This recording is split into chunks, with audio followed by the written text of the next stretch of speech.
Here we have an exercise where we're asked to find a limit, and it's the limit as x approaches 2 of 5x minus 7. We're going to call that limit L. And then find delta values that correspond to various values of epsilon, 1/10, 5/100, 1/100. First, let's go ahead and find the limit. There are no algebraic issues if I plug 2 in place of x into 5x minus 7. So we'll say the limit as x approaches 2 of 5x minus 7 is the same thing as just plugging 2 in, 5 times 2 minus 7. And so the answer here is equal to 3. That is my L. Okay, we've done that part of it. I'm now declaring that the limit as x approaches 2 of 5x minus 7 is equal to 3. Now remember what the definition of a limit is, right? We say the limit as x approaches a of f of x is equal to L if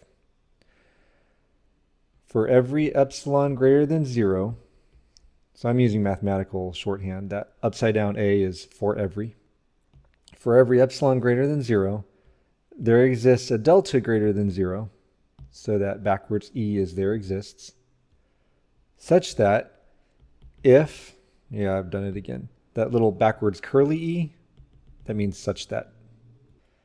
If the absolute value of x minus a is between 0 and delta, then the absolute value of f of x minus L is less than epsilon.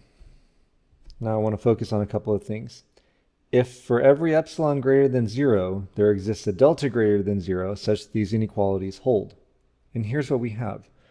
We have epsilon values 1/10, 5/100, 1/100. So for every one of these epsilons, I should be able to find a delta that make these inequalities hold. Okay? Now what we've got here is that f of x is equal to 5x minus 7. L is equal to 3. And in the first case, epsilon is equal to 1/10. Then I can see from the limit expression as x approaches 2, here we have as x approaches a, I have that a is equal to 2. Now for the work that we're going to do, we're going to start here. That is, I'm going to start at the absolute value of f of x minus L is less than epsilon. I know what f of x is, I know what L is, I know what epsilon is. Let's just do some exploration. I'm going to set up an inequality. Absolute value of 5x minus 7, so that's my f of x, minus 3, right, that's my L, is less than 0.1.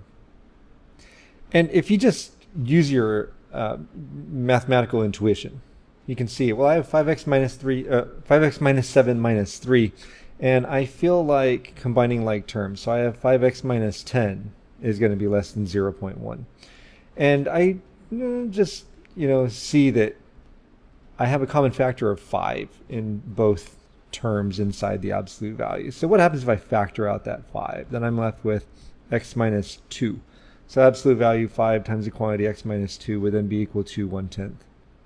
And then since 5 is a positive number, I can factor it out of the absolute value. 5 times the absolute value of x minus 2 is less than 1/10. And then if I just feel like isolating the absolute value for no particular reason, then I end up with the absolute value of x minus 2 is less than 0.02. So I started with the inequality that involves f of x, L, and epsilon. And I ended up with an inequality that, believe it or not, has x minus a, because remember we said a is 2. And the absolute value of x minus a is then less than 0.02. Therefore, for epsilon equals 0.1, my delta is equal to 0.02. And what we see is delta depends on epsilon. An epsilon was specified, and we found a delta. Okay. And this limit holds true if no matter what number I pick for epsilon, and we're thinking of very small numbers for epsilon. We see here 1/10, 5/100, 100th. We can be thinking about 1,000th or 1 millionth.